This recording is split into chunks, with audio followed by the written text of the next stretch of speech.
তাদেরকে গিয়ে সালাম দিলাম, 5 জন লোক আসসালামু আলাইকুম, জবাব দেয় না, মুখের দিকে তাকায়। আবার সালাম দিলাম আসসালামু আলাইকুম, এবারও জবাব পেলাম না, আবার মুখের দিকে তাকায়। এরপরে বললাম, কি ভাই আপনাদের মধ্যে কি কেউ মুসলমান আছেন?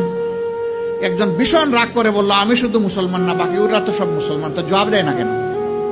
বললাম কোনো সমস্যা নাই, আবার সালাম দিচ্ছি আসসালামু আলাইকুম। এবার সবাই সমস্যারে জবাব দিল ওয়ালাইকুম আসসালাম। জিজ্ঞেস করলো আপনি কে? বললাম আপনাদের জাতি ভাই। আপনি কি সিনেমা করতে আসছেন? আমার এই চেহারা দেখে মনে হয় যে আমি সিনেমা করতে আসছি। না, তা তো মনে হয় না, কিন্তু আপনার কথাবার্তায় তো এরকমই মনে হচ্ছে। তো আপনি কেন আসছেন? আমি বললাম আপনাদের হাত ধুইতে আসছি। ওই শুনেন, আমরা গরিব মানুষ, আমাদেরকে নিয়ে উপহাস করবেন না। আমি বললাম আল্লাহর কসম আমি উপহাসও করতে আসিনি। তাইলে আপনি আমাদের হাত ধোয়াবেন কেন? আমি বললাম তোমরা সমাজের হাত দাও, একটা দিন অন্তত তোমাদের হাত ধোয়াই। ওই আমাদেরকে ছেড়ে দেন, আমাদের অনেক কাজ, বুঝতে পারছি না আপনি কি জিনিস। আমি বললাম যে আমি বড় শক্ত জিনিস, হাত না ধুইয়া তোমাদেরকে ছেড়ে দেব না। রোদের মধ্যে ঘামতেছে, একজন রাগ করে বললো, এই দে, উনার এত শখ জাগছে, দে হাত দে, আমারটা আগেই দিচ্ছি। তো উনি হাত দিল, আমি ধোয়াই ঠোয়া খসলাইয়া পরিষ্কার করে বললাম, ভাই অনেক শুক্রিয়া তোমাকে।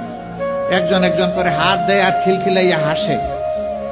আমার ধারণা আমাকে দেখে মনে করছে পাবনার হেমায়েতপুর থেকে ছুটে আসা কোনো পাগল ছাড়া আর কিছু হবে না। হাত ধোয়ানো শেষ। এবার আমার 2 সঙ্গীকে বললাম যে একটু খাবারের প্যাকেটটা দেন। বললাম না না, এগুলো লাগবে না। কেন লাগবে না ভাই?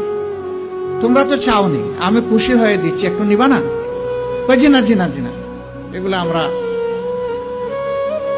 আমি বললাম যে বলো তাইলে কোনটা থেকে খেতে হবে, আমি আগে খাই একটু, তারপরে নিয়ে যাও। তখন একজন বলে তাইলে ঠিক আছে দিয়া দেন।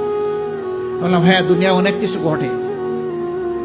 হাতে নিল, নেওয়ার পরে একজন একটু দীর্ঘ শ্বাস ফেলে বলল, তাহলে আমরাও মানুষ। আমি বললাম কেন এই কথা বললেন কেন? জি না, আপনাদের মতো মানুষেরা আমাদেরকে মানুষ বলে না, বলে আমরা সুইপার, বলে আমরা মেথর। আমাদের কাছে কেউ দাঁড়াইতে চায় না, কোনো রাস্তা দিয়ে আমরা হাঁটলে মানুষ সরে যায়। সমাজের মানুষ আমাদেরকে অচ্ছুত মনে করে, এদেরকে ছুঁইলেই জাত যাবে। আমি হাত জোড় করে বললাম, সোফা কাপড়ের ছোট লোকদের পক্ষ থেকে আমি তোমাদের কাছে ক্ষমা চাই। আমাকে ক্ষমা করো, আমাদেরকে ক্ষমা করো।